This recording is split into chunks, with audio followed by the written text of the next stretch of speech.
St. Paul, the Fan. Yeah. Find our street team on the plaza outside of U.S. Bank Stadium before the Vikings game on Monday night against the Bears and enter for your chance to win a pair of tickets to the game against the Packers on New Year's Eve thanks to our friends at Shields. KFAN.com, keyword calendar for more info.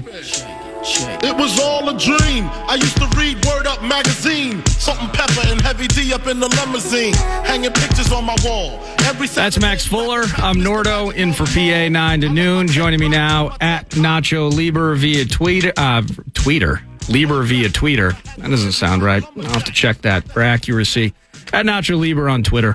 He's joining me now on the hotline. How you doing, Ben? I don't mind Tweeter. I mean, Tweeter's kind of cool. It's like it's very Yellowstone-ish, you know, the character from Yellowstone. It is very much. Dauber up or down? We spent some time on this yesterday, 9 to noon. Is your Dauber up or down when it comes to Dobbs after what we saw in Denver on Sunday night?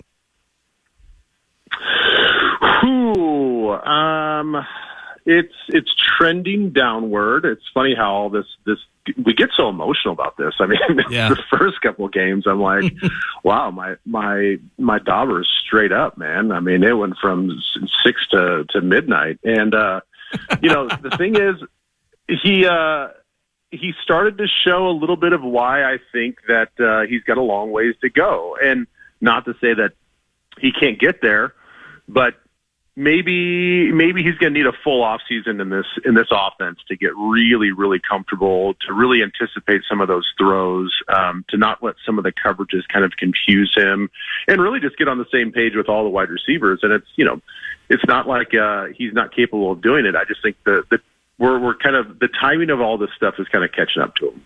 Yeah, a little bit. Now, specifically in a vacuum with that third start, and in the end, we've gone through it at length. You take turnovers out of the mix, the team wins that game, and maybe the way that we're drilling this thing down is different. But did it feel like the Broncos, as you saw it, were more effective in limiting his ability to escape or get out of the pocket, or were we more intentional about him staying in the pocket to throw?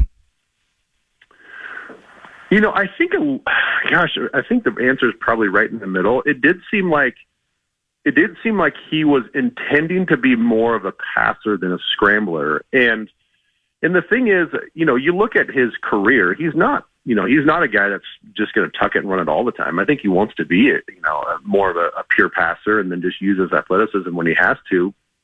And for the most part, I thought the offensive line did a good job of keeping a clean pocket. So he wasn't really feeling the pressure, and it was allowing him to hopefully go through some of those reads. But you did see a pretty disciplined rush. I mean, I did not see a lot of twists and stunts and this ability and this, making mistakes on the edges where all of a sudden you get a soft edge and he gets an opening and he runs. I thought they were really disciplined in their rush. They did a good job of disguising things, much like our defense disguises things at the line of scrimmage and dropping out. And I think some of those disguised drops, confused him as much as I think we confused Russell Wilson at times. So they did do a good job. They had a good plan against him. But overall, he only wants to run when he has to. Yeah, and because in some ways, again, and I hate using this example, but it has come up, finding parallels between Dobbs joining this team, and we want it to be lightning in a bottle, and nothing's going to stop us now. And we want to harken back to 2017 with Case Keenum. But I do remember, in moments when the offense was not working and Keenum had to come back to earth a bit, as the Pastronaut did, at least for one evening in the Mile High, is the contain aspect. When you wouldn't allow Keenum to just dance around a little bit and buy himself the extra second, he was immediately in trouble. And some of the limitations of Case Keenum's game in terms of finding accuracy and pinpoint and decision-making, trusting what he sees, it feels like that would be very similar to Dobbs. And so containing him, and we play this game of, well, now we put that on tape, so every team's going to do the exact same thing, and maybe that's part of it. But it was kind of worrisome for a guy who had, for the first time, kind of shown some of the warts that, if you watch his previous games or look at stat lines, you knew they were there. We just hadn't seen them yet, and now we finally did. Yeah, and I think we all sort of expected that to happen a little bit as this, simmering effect to how hot he started. But here's the thing. I mean, I do think that there is still a high level of winning potential with the way that he plays and his style. And we just have to figure it out from an offensive standpoint of, okay, how often do we want to intentionally get him outside the pocket? How often do we want to coach him just to slide through the pocket and buy some time and not necessarily break the line of scrimmage and run? But, when we get Hawkinson out there full time, which, it seemed like when the game was over, he very much was on a limited snap count, only out there when they really needed him to be out there. We saw a lot more Josh Oliver targets that I think probably would have gone to Hawkinson. So when you get a healthy Hawkinson and a healthy JJ out there, that scramble coverage, those secondary routes that they run when the quarterback scrambles around, I'm excited to see that more often, because we all know when we play quarterbacks and offenses that do that to us, it's hard, man. It is really hard as a defender, especially nowadays when they're calling every single jersey pull, every little, impediment in their route running and their motion. They're going to call holding, and you're going to have these guys get open on these secondary routes that, hopefully, once we see JJ out there, he'll spring some big ones just off of broken plays.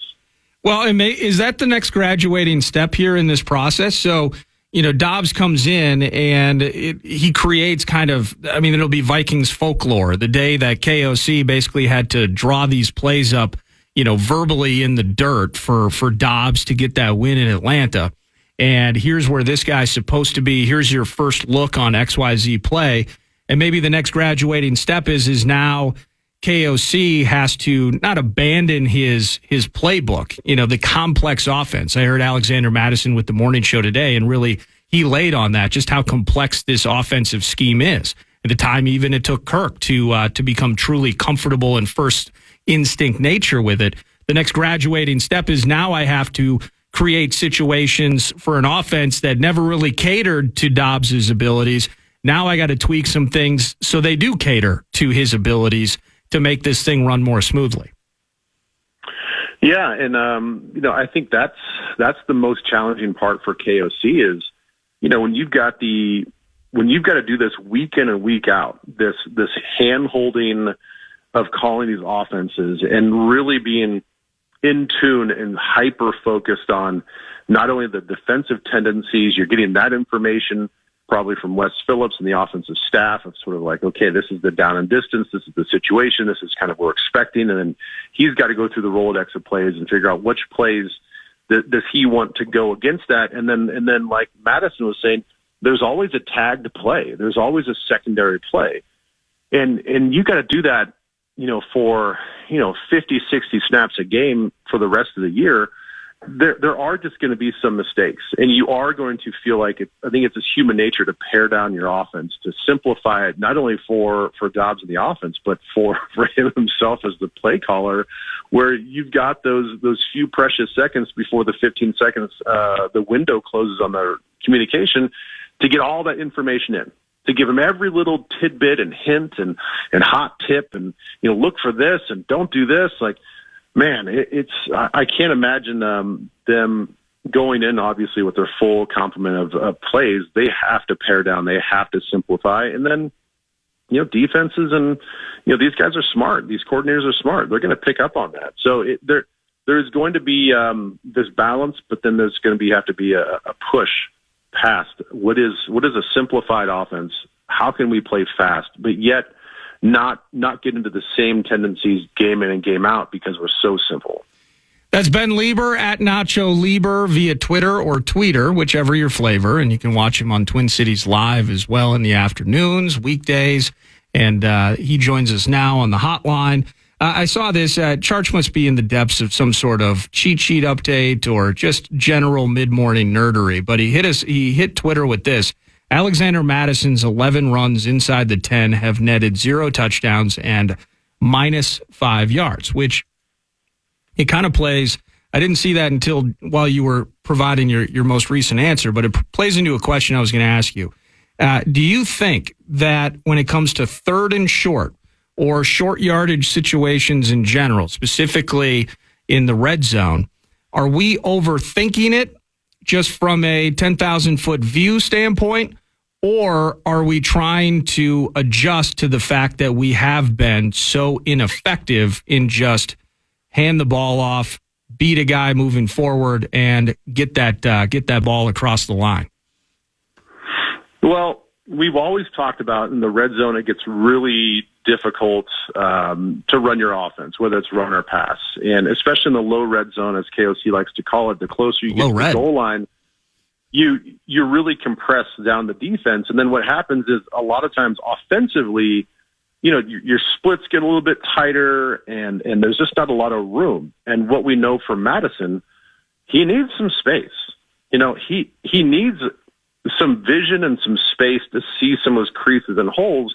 And when the defense changes up their mentality into more of an attack mode and things get kind of bogged down, there's just not a lot of space for him to go. And I know that you can probably in the high red zone spread things out, keep it as your offense looking like it does in the field with the receivers spread out wide and all this other stuff. But as you get closer, even though you do that, the nickel backs are just a little bit closer to the line of scrimmage. They don't feel like they have to drop as much. They don't have to honor some of the pass concepts and some of the play action stuff. So I think by design, the low red zone is hard for him to run in because of his style. And so, no, I don't think that we're overthinking it.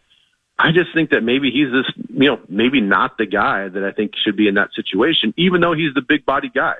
But we've seen him time and time again where if he doesn't like something, he's going to stop his feet and he's going to try to make one cut, and that one lateral cut, because it's not maybe as explosive, as quick as maybe a Dalvin Cook's, the defense is going to get to him and get to his feet and they're going to take him down. So, no, I don't think that they're overthinking it. I just think that maybe he's proven to be not quite the guy that we need in the red zone. Couple more for you, Ben. Looking forward here, just from one game, not having Jordan Hicks, I didn't see that this team was necessarily missing something on the grandest of scales, but do you perceive any long-term issues not having Jordan Hicks, where we'll miss him the most 2-3 games down the road as Ivan Pace is playing more reps? We're doing spot work with a Troy Dye type. Anthony Barr played 12 snaps and kind of moved him around. Long term, something maybe we'll miss from Jordan. Yeah, I think so. I think that he does such a good job in the pass drops and understanding where he's supposed to be in space that, probably not going to see it show up in the stat book. So I think we are going to eventually miss that. And let's see if Dye can pick up those pieces. I think from a physicality standpoint, I think we're going to be okay. I think in the run game standpoint, we're going to be okay. Even though I feel like he made a lot of plays this year, just seeing things and attacking the line of scrimmage, maybe those things that Dye won't be able to do and certainly Pace won't be able to do. That's the one thing about Pace though is as physical as he is, and he's a downhill little bulldog, he's sort of regressing, I think, in the number of pressures he's getting and the way he's affecting some of these plays. He got swallowed up quite a bit in this last game, kind of running right down the middle of these blockers and not really being as impactful. So I think those little nuanced things that Hicks did, I think we will start to miss unless Barr picks up the pieces. I know it's going to be a little while before he's still. I talked to him briefly after the game, and he was just kind of saying, like, his eyes were kind of wide. And he's like, yeah, man, I didn't know anything about this defense walking into here, and I'm doing my best to go out there and play fast. So he's much like Dobbs. He's got a ways to go to really understand this defense, the terminology, and where he's supposed to be at all times. Hey, have an awesome Thanksgiving, and appreciate all you do for the show. Appreciate you joining on a different day, given the holiday schedule, and we'll see you Monday as we beat the Bears. No doubt, Nordo, you do the same. Always a pleasure being on, and have a great Thanksgiving, bud. I appreciate it, man. That's Ben Leber at Nacho Leber. Whether it's the Power Trip, it's Bumper to Bumper, it's 9 to noon, of course, on a weekly basis, and once or twice a year with the Common Man. Ben Leber does it all, as he will be doing sidelines Monday night, Vikings and Bears, and need that one. Improve to 7-5 and forget about the disaster that was taking place in Denver. Short segment around the corner. It's Nordo in for PA. Some barbecue looking forward to getting into that second half of the hour with the guys from Northern Fire Grilling and Barbecue Supply, mixing in some Vikes Bites live a day before Turkey Day right here at Radio.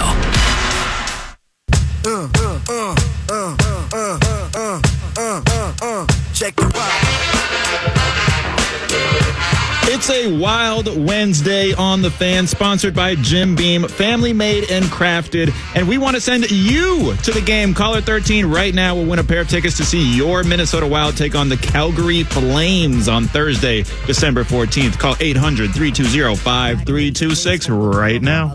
We used to kick routines and the presence was fitting. It was Speaking of teams underachieving in the 23-24 season in the NHL, we're looking at the Minnesota Wild. The Calgary Flames are on their way down as well in a big way. Awful start for them. So you're feeling, if you want to get your butt in a seat at XL Energy Center and you want to do it courtesy of Jim Beam, 800-320-5326 is the phone number. And I would say not only an opportunity to go watch hockey and your favorite team at a sweet arena, but an opportunity that feels ripe for 2 points for the Minnesota Wild. And final hour, I got a couple of text messages here. Big Wild fan, played hockey my entire life. Cool. I can barely ice skate. The problem is simple, needs no overanalyzing with the Wild. They lack the talent necessary to be a good team. I'm catching and I got another text here. I got to find it. Let me see here. Yeah, what about tanks giving? As in Wild fans wanting this team to pack it in already through, 5, 8, and 4. So you got 17 games through the season, and they're all ready to let this thing ride and just to lick your wounds and try to pick this thing back up next summer. Those are the sorts of opinions that I'm hearing trickling in, and we'll talk more about that with Russo during the final hour. We do need to catch up on the clock, though. Went a little long with Ben Leber, and I want to get to Vikes Bites around the corner. It'll be Viking-centric conversation. There's no doubt about that. But I got the guys in studio who bring Vikes Bites on a daily basis, 9 to noon. John and Aaron from Northern Fire Grilling and Barbecue Supply. We'll talk Vikings football, maybe a little Turkey Day, not deep frying that frozen turkey, that sort of thing. We'll talk about all of those things, Vikings and barbecue, around the corner next segment. It's the EA on the Fan.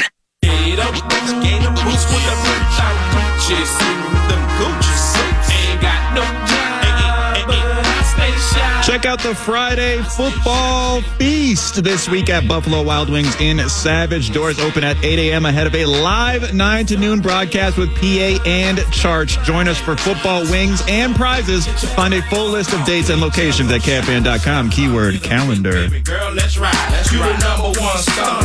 We gon' glide and go straight to the mall and tear down the inside.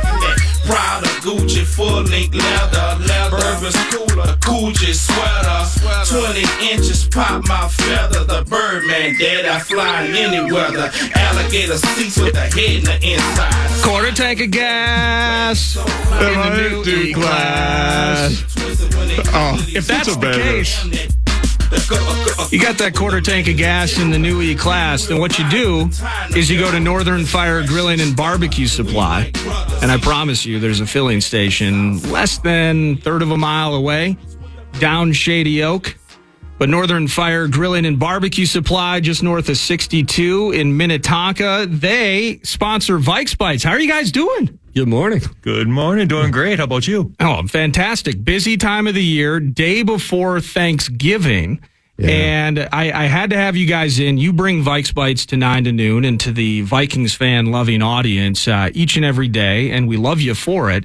But when I think about Thanksgiving and I think about feasting, well, you guys know this off the radio.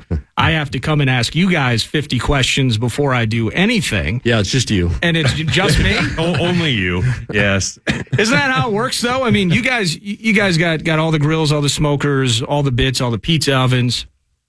Don't deep fry your frozen turkeys, ladies and gentlemen. You don't even have to ask the guys at Northern Fire that. I'll just tell you that. Unless you can shoot it from 3-point range, I don't think you want to do that. It's Northern Fire Grilling and Barbecue Supply. It's not just Northern Fire Department. So they can't help you when it comes to safety related issues like that. We missed out on the fire extinguisher opportunity this year. How about that? Yeah. Dang. Go pick pick up up those on order for next year. Your grill and your smoker, get your pellets, and then also your fire detectors and fire safety related equipment. I am not necessarily the most entrepreneurial guy that's ever walked the earth, but I think it fits. Yeah. I think it absolutely fits. Spatchcock scissors and first aid kits, that seems to be things that go together. Well, my thing is spatchcocking the turkey the wrong way. You're right. Yeah. Have you done that before? Yes, I did it last year, as a matter of fact, and it's a tough subject, and I'm still emotional about it. By the way, it cooks exactly the same. That's the key, right? Give it a look. The key to Thanksgiving, because as I was telling you guys, that I'm sweating the thaw process with the turkey right now in my refrigerator at home. And it's been in the fridge since Saturday, and this 16-pounder just ain't giving it away easily. And so I'm going to be not only handling tree-related duties today, but I got 4 or 5 good hours of giving that turkey a bath, massive tub of water, and thaw duty this afternoon. But it's all about good vibes when you're cooking. Am I correct, Aaron? Absolutely. You can't stress over food. It makes bad food. And so what I wanted to do with you guys is I want to mix in, because I know both of you guys are avid, ardent Vikings fans. Aaron, you spent the big bucks. You're going to Vegas. Yeah. Because you wanted to watch the Purple play the Raiders, and it's a big special event and all of that. It becomes a destination, if you will, with Las Vegas. The Super Bowl's there this year, so we wanted to see the stadium and check things out, Well, why didn't you just wait until February? I'm not that smart. No, and next time maybe look at the plane ticket costs first, and then look at the seat tickets, rather than do it the other way around like I did and buy the seats and then look at flights, and there goes my income for the year. What's money for memories? That's what John always says at Northern Fire. He's the inspirational. He's the philosopher. But you're also going to be in Vegas, where you can actually win some of it back, right? There you go. Yeah, thank God. Absolutely. At Northern Fire BBQ via Twitter and northernfirebbq.com. But I want to mix in, because you guys are massive Vikings fans. You'd never leave one of the greatest NFL comebacks in history at halftime. You wouldn't do anything like that. You love the purple. So we're going to mix in some Vikes Bites brought to you by, you guys. Get on one, Max. Friend of 9 to Noon and the athletic writer extraordinaire Alec Lewis. Follow him on Twitter, as 9 to Noon does, as PA would say. But Alec brought up an interesting point about the Vikings' upcoming Monday night matchup with the Bears. Chicago is currently giving up the fewest yards per carry in the league, while the Vikings have the second most runs for 0 or negative yards since Justin Jefferson has not been on the field. Wow. Yeah, and that's as bad as the Bears are, as awful as our run game has been. Things got a little wonky in Chicago the first time around. This is actually an opportunity. Aaron from Northern Fire actually was the first person to nickname Dobbs the Pastronaut. And I think that was a really great nickname that you gave him after he won that game in Atlanta, just 4 days after joining the team. This is an opportunity to air it out. Whether there is Justin Jefferson or there is no Justin Jefferson, the pass game looks good. And if the indications from Denver, talking about that with Ben Leber in terms of how to limit him, in terms of evading the pocket and yards on the ground, Justin Fields is going to try to run for a mile because he's playing for his NFL life.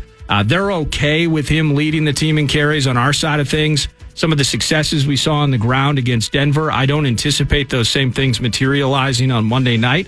And so Dobbs and his arm, the focal point maybe for some successes on Monday night against the Bears. But before we get to Monday, we got to get through Thursday, and it's a holiday. And you guys in Northern Fire, and it's hustling and bustling right now. I stopped by there on Saturday, and it's in and out. It's people buying equipment. It's people getting brines and all of those things. You know, what are rubes like me, 38-year-old man children that just love food? What are we going in and asking you guys about? What is common when it comes to Turkey Day? Because turkey has some polarizing opinions. Turkey's kind of like Kirk Cousins, where a lot of people love it, a lot of people hate it. There are some traditionalists in the mix. I would say everyone's got a different opinion. You think it's a ham thing? So Kirk Cousins is a ham. People were more divided on the ham than the turkey, personally, but yeah, I think this time of year everybody's coming in and they want to know, the thaw thing. So we talk a lot time and temp and where do you put the bird and all the things. It's funny because you're at that age where we see a lot of people that you got a couple of young kids, and I want to know what Max is doing. I'm just dying to know what Max is doing because younger guys that don't have the experience of doing the birds and getting their first opportunity, grandma's or mom's turning it over, and it's their responsibility. It's always fun to see that with customers. Well, for me, I will tell you this. I spent a long time eating the driest bird. Yeah. Mm-hmm. And I ate it with a smile on my face because someone made it. And the key to all of this, by the way, whatever you do that works, if it tastes good to you, then who the hell cares, right? I mean, that's the A topic. But smoking it, and in particular, flattening that thing out, spatchcock style, PA's new favorite word. I mean, you guys listen to 9 to Noon. We're a show that has, in some ways, an obsessive connection to certain words, vernacular, lexicon, if you will. And good morning. And alliteration and all of that, and good morning.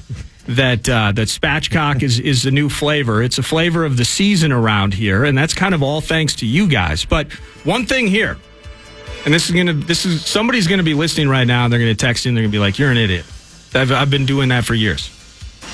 Butter under the skin of the turkey. Mm-hmm. Thanks to John, the philosopher. Mm-hmm. That is my new every time thing. Your thoughts, Aaron?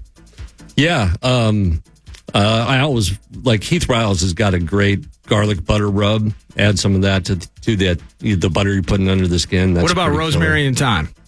Yeah, that's kind of old school to me, but yeah, it's nothing wrong with it. All that herbal traditional. You just called me a boomer without calling me a boomer. Yeah, we got camo rub for that. Jess Pryles, her camo rub is very hardcore herbal. carnivore. Yeah. That stuff's that's definitely more traditional. So I got a hardcore carnivore hat. And where'd you get that? I love the rubs and seasonings that Jess Pryles puts together. Yeah. Anytime I'm wearing the hat, though, I run into at least one person that thinks I'm making some sort of grand political statement.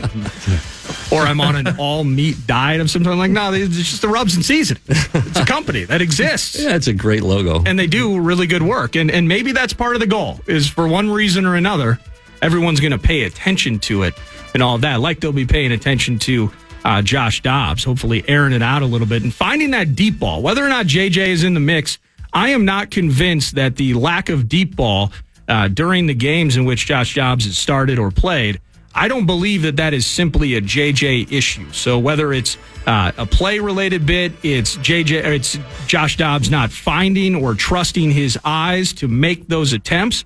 He's not awful down the field. I think nearly a 60% passing completion percentage on throws over 25 yards. So I'd like to see Dobbs air it out under those bright lights, whether or not number 18 is playing. Next, Vikes Bites. U.S. Bank Stadium was voted the second best stadium to play in behind the Kansas City Chiefs Arrowhead Stadium in an anonymous players poll conducted by The Athletic. One anonymous player who clearly moonlights as a poet in his free time was quoted as saying, "That place is effing loud." MetLife Stadium, the home of the Giants and the Jets, was voted the worst stadium to play in. Hold on. MetLife, Giants, and Jets was worse than FedEx. Yeah. The MetLife won by a significant amount. It was 18% for MetLife. FedEx is 13%. Highmark Stadium, 12% in third place. Let me see. Highmark, I think that's where the Bills play. I believe. I believe that you're correct. So people love U.S. Bank Stadium, and they should. And that was kind of the frustrating part about losing those first three games at U.S. Bank Stadium, just not only not getting out of our own way, but not getting paid off as a fan. And Aaron, as a season ticket holder, you're there. And you know how loud that thing gets, and the video work that they do, and then you got the Galler horn and all of that. And so from a good as it gets, and I haven't been to every stadium in the NFL, but getting the chance to travel with the Vikings a little bit, we have it so damn good here. Yeah, you look back at the Metrodome and it's like, oh my God, we thought that was acceptable. The troughs and We had some good times at the Dome, but man, this is lights out. I mean, at FedEx, people are getting sewage pipes breaking over their heads. Oh yeah, we don't have that. The players can't use warm water to shower after embarrassing themselves on the field. They went through a stretch where that was basically, I mean, it was Dr. Mark Andrews' financial dream, because almost every single game that was played on FedEx Field, somebody was tearing their ACL. I mean, the field conditions are awful, and the stadium facility is awful, and I still can't believe it. And I've never been to MetLife, so I don't know exactly how bad that is in Jersey, but I was a little surprised that FedEx wouldn't be the worst. But U.S. Bank Stadium is absolutely top-notch, first class. Have you ever been to where the Bengals play? I think it's Paul Brown. No. Paul Brown's a little rough. Lincoln's fun, even though the fan base. Yeah, I would say Packers have a nice place. Lambeau's football. I mean, it's beautiful. And you drive through the neighborhood, and Grandma's got the sign, parking for $25 right outside her Rambler. Yep. And then the pre-gaming is sweet. Lambeau, despite hating the team, is pretty awesome. But yeah, U.S. Bank Stadium is as good as it absolutely gets. What's as good as it absolutely gets in terms of something you're seasoning the bird with tomorrow? Oh man, I have my go-to, which is Dizzy Pig's turkey rub. Dizzy Pig. Dizzy Pig. Mad Max. Are there cooler names than in barbecue when it comes to brand names? There's some good stuff out there for sure. Yeah, there's some unique branding. I mean, you got Meat Church, obviously. You have lots of butt references. Lots of butt. Yeah, yes. Who doesn't know? Mr. Dister is in the mix. Oh yeah, some local guys. Minnesota made. Rose. Yeah, that's the key. You guys got a whole shelf at Northern Fire, which brings you Vikes Bites, dedicated to local companies that make various sauces and rubs. Like Lucky 19. Yeah, Lucky 19. That's not a bad one. Stuff. Let me see here. Saints and Sinners. Isn't there a Jolly Roger? Loot and Booty is Jolly Roger. Loot and Booty. Jalapeno Black Rub, Jolly Roger. That's good stuff. Yeah, I want to cook steaks. And when my mother-in-law says, "Oh, this is delicious," what do you? Oh, Loot and Booty. Loot and Booty. Do you like it, Karen? And then we'll move on. Vikes Bites presented by Northern Fire Grilling and Barbecue Supply. What do you got, Max? Vikes Bites. Many fans in the land of purple and gold have been calling for Ty Chandler to become a more consistent part of the offense, especially after Sunday night in a game which he totaled over 110 yards via land and air. Offensive coordinator Wes Phillips seems to be on the Tide train, with the rest of us saying yesterday that Chandler is building trust to get more opportunities. Phillips said he's shown that he's making plays, and we're going to try and continue to get him touches. What exactly that looks like going forward, we'll keep talking about. We're going to try to get him some touches and make sure he's a part of it. Yeah, I have immense opinions on the running back situation. I'd like to know, I'm not trying to put you on the spot here, but I can tell you that there's a lot of negativity around Alexander Madison right now, and that fumble was soul-crushing on Sunday night. Can't have it. It's a massive spot. And where are you? Are you on the Ty Chandler train like Wes Phillips at this point in time? Man, I was listening to Charge the other day, and he was basically saying what's in my head every weekend. Let's get this kid 18 carries. Let's get Chandler a chance. Man, he looks like he's got fire. Let's let him run. He's got that spark. And I was talking with Leber earlier in the hour, just before you guys arrived, that the red zone area in particular for him, inside the 10, he's got 11 carries for -5 yards this season. And PA and I went long on this years ago, just the undersized and athletic part of our offensive line. We like that, whether it's in the screen game at the time with our offense. We're looking at not only short passes to Dalvin, but we're moving the pocket, a lot of bootlegs for Kirk. And an athletic offensive line helps dictate some of that or support some of that. But in the end, when we just need to run the ball forward for a yard, this is a team specifically last year that I believe was 3rd or 4th in the NFL in negative plays, in part because of those negative runs. Yeah. And we're seeing that creep in its ugly head. So if we could just take Alexander Madison, and I'm sure the technology is out there, I'm absolutely sure of it, and combine him with Ty Chandler, pass protection ability, physical force nature of Alexander Madison, The spark and the quick twitch of Ty Chandler, the vision, his ability to hit holes hard. We don't need to button bar that. You might have an elite running back in the NFL. So I'm sure the technology is available. We got to find that out. But I'm looking forward to more reps in the short term and the long term for Ty Chandler. Any other Vikes bites? Yeah, I got a couple small little ones, little nibbles, I guess you could say. Vikes nibbles! Justin Jefferson is fed up with fantasy football fools sliding in his DMs, tweeting yesterday, "My health is way more important than you winning your fantasy football games. It doesn't matter how many times y'all flood my DMs talking about me selling your teams. I don't care." Yeah. Sorry, JJ. I'll knock it off. Are you DMing JJ? I'm not JJ. I'm just throwing my no. Oh my goodness! You're DMing JJ and asking him if he's going to play before you set your lineup. I would not do that. No, it's crazy, but that's the type of world. What do you think about the ham and the glazing of the ham? Is there a glaze that's out there or something? Because again, it's turkey out of tradition. Some people are just rolling with chicken. They can roll with whatever the hell they want to. It's their dinner table tomorrow. There's a lot of stuff you can do for a glaze. My favorite is just bourbon and brown sugar. Missy looked at me like I was out of my mind when I was dumping half a bottle of bourbon into a bowl of brown sugar, but we made an amazing ham. What'd you do with the other half of the bottle? I'm not sure. The ham was good, though. Disappeared. The ham was good. Doesn't remember that part. Yeah, there's a lot you can do. We've got a lot of glazes. There's a honey rub that's actually just a honey powder that would work real good. So there's a lot. So the brown sugar for flavor, but I want to know about this. So I want to do an apple cherry habanero glaze. Yeah. And I'm using this rib candy solution. Oh, yeah, Texas pepper jelly. Yeah. Would brown sugar help kind of bind that and thicken that up a little bit? If I'm coating that thing. Yeah, it's very similar to what you do in a rib wrap. Yep. Yeah, for sure. Doesn't hurt. Nope, absolutely not. Okay. I was looking yesterday that apparently deep frying a spiral cut ham is a thing, which is something I had not tried, but I want to try it. That looks pretty freaking amazing. Well, you can deep fry anything right now, right? I mean, these days. Yeah. Is there an air fryer big enough to air fry a ham? Let's not. Come on. And back to the first thing, too. Just make sure it's thawed first. Okay. How about, I'm tired of this, all right? I'm going to spatchcock my turkey the way I want to, even if it's the wrong way. Maybe it's still half frozen when I put it on the Traeger, so it'll take me 9 freaking hours to cook the thing at about $1.60. And you know what? I'm going to do it my way, okay, John? Friday morning breakfast turkey. That's you be you.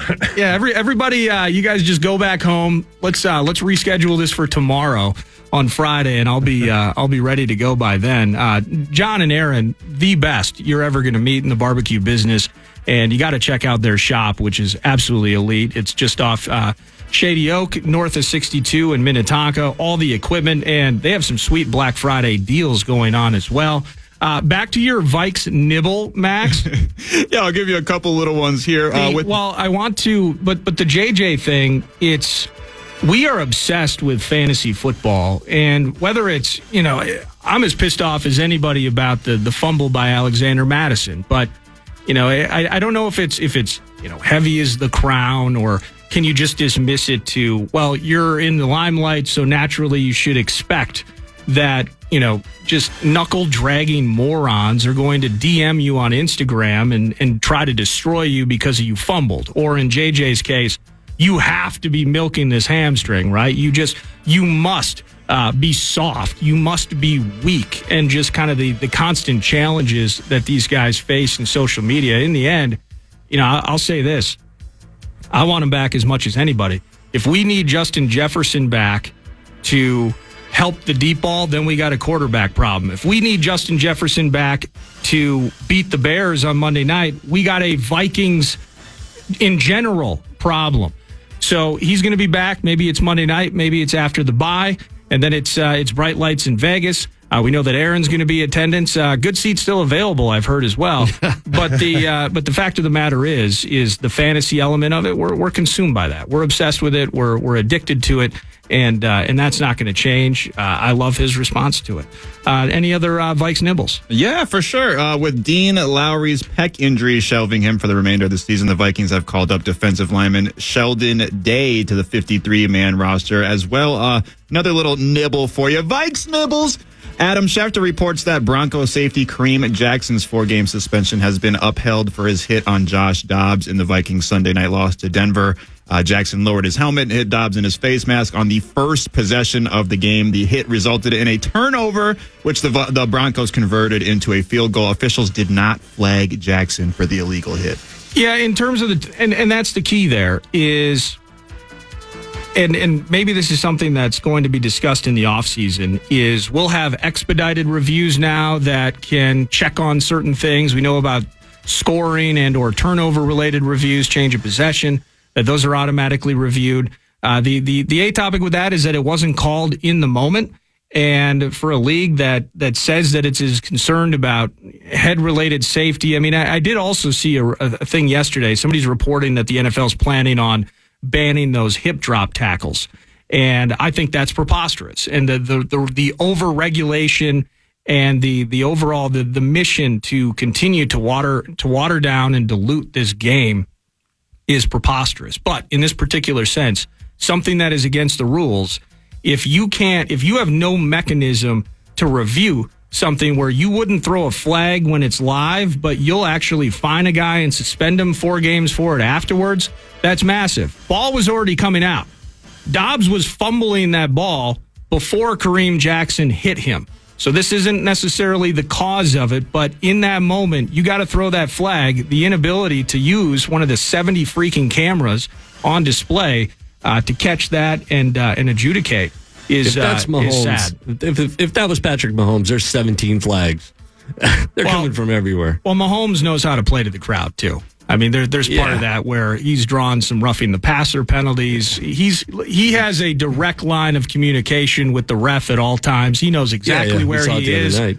And you're probably right. It's kind of like the NBA, a little bit of star treatment. Some guy gets called for flopping, the next guy's shooting too. So there was a guy in Wisconsin that had that going on for a long time. So just earn it. So just earn it, Dobbs. Just earn it. Become a star, and then they'll finally start calling it in your favor. But no, that's disappointing, and frankly, I'm shocked that he wasn't suspended for longer than 4. He was already suspended for 4 earlier this year, appealed to 2. So just holding it to 4 seems a little light in my opinion. I'm interested to see what kind of fine, if any, is associated with that. As we wrap it up, Aaron and John from Northern Fire Grilling and Barbecue Supply. What are some favorite either accessories, and I know I'm putting you on the spot, that's why I like to do this, favorite accessories or favorite bits that can complement the bird or the ham or the chicken or the lean cuisine TV dinner for Turkey Day? Well, more on a side note of that is my favorite thing is after the holiday's over, the customers that come back that have come in and asked for advice, telling us that it's the best meal that they've ever made in their life. That is just it. Yeah, it humbles you. It's awesome. It's fun. I like that. Yeah.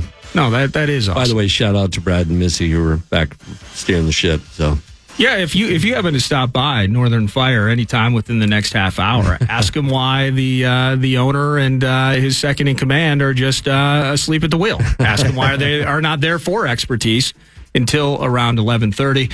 You guys are the best, and appreciate what you guys do. Thank you for bringing 9 to noon Vikes Bites on a daily basis. Thank you for your advice and your help, and keep kicking ass over there. Thanks for having us. Thank you for having us, and you have a happy Thanksgiving. Thanks. You guys, too. Black Friday deals in play, right? Oh, yeah. Yeah. $100 off for every 1,000 on the equipment, and we're coming up with some things on smaller stuff, too. So. Sweet. Yeah, Black Friday, big weekend ahead as you quickly turn the page from Thanksgiving to Christmas.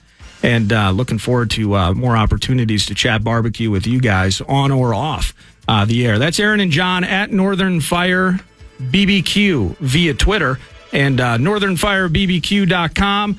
We jump into the Minnesota Wild next segment. They're practicing today. They play the Colorado Avalanche on Black Friday in the evening, where you're home for Minnesota Wild hockey. And Russo brings us some big opinions and takes around the corner. Final hour, 9 to noon, next on The Fan.